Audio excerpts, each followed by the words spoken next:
Hi, I'm Skylar Carter, and you're watching Real Florida Magazine. Welcome back. As mentioned, our guest today is Chris Patterson, Judge Chris Patterson from the 14th Judicial Circuit. One of the things that we're seeing in the news and that you brought to our attention was the fact that the Florida death penalty is being looked at very closely. There are some proposed changes, lots of controversy. Can you give us an idea of what that's all about? In January of this year, the United States Supreme Court rendered an opinion, the Hearst decision, and actually that defendant was out of Pensacola, as a matter of fact. But the decision rendered an 8-to-1 split, saying that in fact Florida's constitutionality as far as the application of the death penalty is in question. And they have opined, and we are in the process in the state of Florida of trying to rectify that jurors must make certain findings of fact, not only as to guilt, but in a penalty phase, if you reach that phase, as to certain aggravating circumstances that the statute requires. And so what's happened is our death penalty statute in Florida has been in question now for about 45 days. And there are a number of judges around the state, and including in this area, where we have had cases continued as a result of waiting for guidance, not only from the Florida legislature, but also our own Florida Supreme Court, who is deciding certain applicability as to the statute. Does it apply to everybody that is presently on death row, the 390 individuals who are there? Or does it apply only to those cases which have not exhausted all of their appeals? Or does it apply to those cases that are yet to be filed? And sadly, those crimes yet to be committed. A lot of questions ongoing, but as we sit here in late February, not many answers. Now, we are expecting the Florida legislature, before they end session March 11th, to answer the questions as to how we handle it. And it might be helpful if just to discuss how a death penalty case proceeds. There are two phases. One is the guilt phase, where a jury must determine a person's guilt beyond a reasonable doubt. That is, as in every criminal trial here in the United States, not only Florida, but in the United States. And so that verdict must be unanimous. But in capital murder cases in the state of Florida, we have a sentencing scheme, or a recommendation rather, as to a penalty, an ultimate sentencing scheme, that requires a penalty phase. That penalty phase, often heard by the very same jurors that just heard the case in chief, is then directed by the court to give an advisory recommendation back to the judge as to whether certain aggravating and mitigating factors are found, and to make a recommendation as to life imprisonment or recommending the ultimate penalty of death. And that recommendation in the state of Florida has been a simple majority. And that has been the law for well over 25 years here in Florida. So a 7-5 recommendation by the jury could lead the judge then to imposing a death sentence. A simple majority. A simple majority. What the U.S. Supreme Court has said is that we have, by that scheme, been allowing judges to be the ultimate finders of fact instead of the juries. And so that is what's in question. But what our Florida legislature is doing is taking it a step further. And they are suggesting that perhaps that simple majority may not pass constitutional muster in the future, and instead are debating whether or not we should have a greater number of jurors, 9-3, 10-2, or unanimous, make that recommendation as to death to the judge. And then the judge then would take that recommendation and ultimately prepare a sentencing order based upon what legally is permitted. So again, it's a bit technical, but when dealing with life or death, it is actually the most important of decisions. And so the legislature, the Florida Prosecuting Association, for example, has advanced the recommendation, well, let's exceed the simple majority and let's require on a recommendation as to a penalty it to be a 9-3 vote. The Florida Senate has taken a different approach adopted by the House, and that is it should be a unanimous recommendation as to death, just as it is as to guilt. There is discussion, and it is in the media today, that perhaps there is a compromise bill that is being struck that would require 10 of the 12 jurors on a death penalty qualified case to recommend death, a compromise amount, so that there was some certainty in the jury's determination, but one juror could not hold the system hostage, for example. I don't know what that answer will be. I also don't know what the Florida Supreme Court is going to give us as guidance, but the next 3 weeks are going to be very emotionally charged, and a lot of, at least the court watchers, will be very interested in how these answers are given to us so we can proceed further. Almost 400 people on death row in Florida alone. Yes, 390 at last count, yes. You mentioned in the pre-show that you open a can of worms. Should one of these compromises be settled upon, it opens the door for all of these people who are currently on death row to demand a retrial, or at least a redetermination of death versus life in prison. Is that correct? That's one of the questions that our Florida Supreme Court is going to decide for us, and then we will, as judges, have to follow what the Supreme Court tells us as being constitutional. Is it a matter of procedure, or is it a matter of due process? And is the structure that we have been using, is that such that everybody has had their due process, their day in court, and as such those prior cases should remain the same? Or should we reconsider those? And that is what's going to be the stuff of a lot of litigation going forward. Not sure where we see that going right now. Again, a lot of uncertainty. It has yielded such uncertainty that certain judges down in Hillsborough County have declared that we do not have a death penalty in the state of Florida, and as such have required the state to take the death penalty off the table in these cases. Now, the Supreme Court has recently told them they shouldn't have done that. We do have a death penalty. It is just one that the scheme needs to be reapplied based upon what the U.S. Supreme Court has told us and relooked at. But nonetheless, there is a lot of uncertainty out there. The United States population makes up just under 5% of the entire world's population, and yet we have 25% of the number of people that are incarcerated in the world in the United States. So 4% to 5% of the population, but 25% of those incarcerated are in the United States.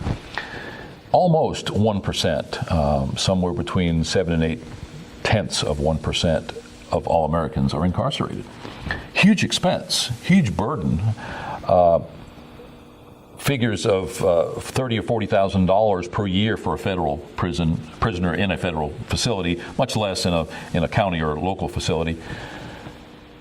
Do we have a more fundamental issue? I understand we're talking about death penalty in response to a crime that's already been adjudicated. Do we have an issue with accountability, or more importantly, recidivism, or trying to prevent crime versus punishing crime? Your own personal views, and I know as a judge, as a sitting judge, there's only so much of that you can talk about, but where do you see us going with this? Is there a possibility for that pendulum to swing back where we can get a better handle on prevention? If we ever did, I guess the more people we have, more crime you're going to have by default. But when we're dealing with this huge of a problem, and it's that large of an expense on society, either we're doing something wrong or allowing other people to do something wrong for which they're being punished. Where are we at with that? Well, and I don't want to be flippant in the response, but my opinion really doesn't matter. My job is to interpret what Understood. The law is. I'm asking Chris Patterson, not Judge Patterson. Well, I'm not sure I'm not sure I can separate for purposes of this interview.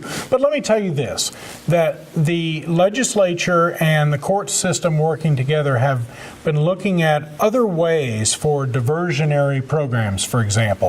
We are now developing mental health courts throughout the state.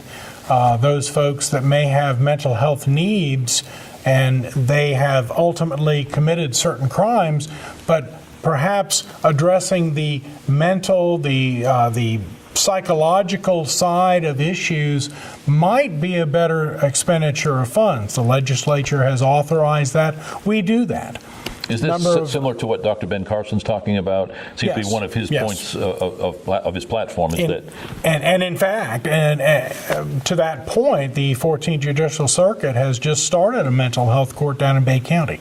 And so that is a fledgling operation, but one that we are hoping to see great benefit coming from. We do have veterans courts around the state.